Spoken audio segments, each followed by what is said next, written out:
So dito guys may nakalaban ako na top 1 global Layla, di ko sure kung ito ba yung legit na Riley na nangwa 1 hit sa TikTok. Habang kinukuha ko yung buff ko dito di ko expected na nasa damo pala siya nagtatago kaya nakuha niya buff ko. Tignan nyo naman guys ng asar pa, asa daw ako.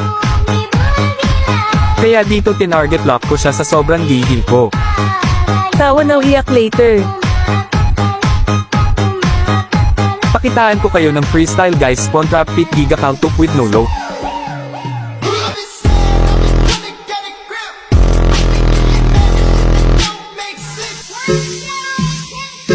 Maawa ka sa akin.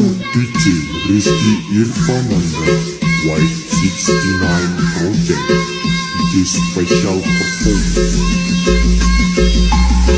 Spawn trap activate.